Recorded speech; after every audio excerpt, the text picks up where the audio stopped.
सभापति महोदय, यहाँ पर सत्ता को लेके होड़ मची रहती है, सत्ता पाने को लेके बोला जाता है। मैं जो कहना चाह रहा हूं, हमें सत्ता नहीं चाहिए, हमें हमारा अस्तित्व बचाना है, हमारा स्वाभिमान बचाना है, हमारा जल जंगल जमीन बचाना है।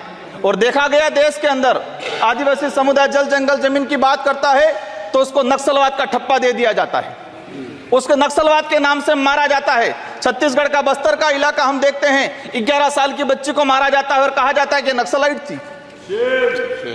3-3, 4 साल के बच्चों को मारा जाता है, गर्भवती महिलाओं को मारा जाता है। आदिवासियों की, जब भी आदिवासी समुदाय अपने हक अधिकार की बात करता है तो उसको नक्सलाइट का ठप्पा लगाया जाता है। सभापति महोदय, आदिवासी समुदाय को या एससी समुदाय को फ्री की योजना, हम कहते हैं हमें फ्री की योजना मत दो, हमें हमारा हक दो, जल जंगल जमीन का मालिकाना हक दो। और संविधान के अंदर शेड्यूल 5 के अंदर, शेड्यूल 6 के अंदर जो रिजर्वेशन पॉलिसी लागू की है उसको धरातल पे लागू किया जाए। माननीय सभापति महोदय, मैंने देखा है भाजपा अलग अलग राज्यों में अलग अलग चीज कहते हैं, कई जगह कहती है बीफ खाओ, कई जगह मत खाओ। हमारे आदिवासी समुदाय को लेकर एक धर्म कोड की लंबे समय से मांग चल रही है कि आदिवासी समुदाय को अलग से धर्म कोड दिया जाए। आजादी से पहले 1871 से लगा के 1951 तक अलग जनगणना हुई है।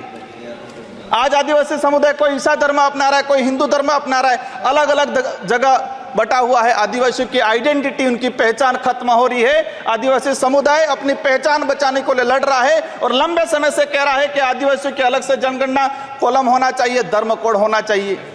झारखंड के अंदर 11 नवंबर 2020 को झारखंड विधानसभा में प्रस्ताव पास हुआ अलग से आदिवासी धर्म कॉलम को लेके। वहां विपक्ष में भाजपा थी और भाजपा ने समर्थन दिया और कहा कि आदिवासी समुदाय धर्म व्यवस्थाओं में भले हिंदू हो ईसाई उसमें नहीं आता है, आदिवासियों की अलग परंपरा रीति रिवाज है, उनको धर्म कोड जारी किया जाए। लेकिन राजस्थान में अलग तरीके से माहौल बनाया जाता है। हम कहते हैं हमें किसी धर्म में नहीं रहना है, हमको आदिवासी है, आदिवासी रहने दिया जाए।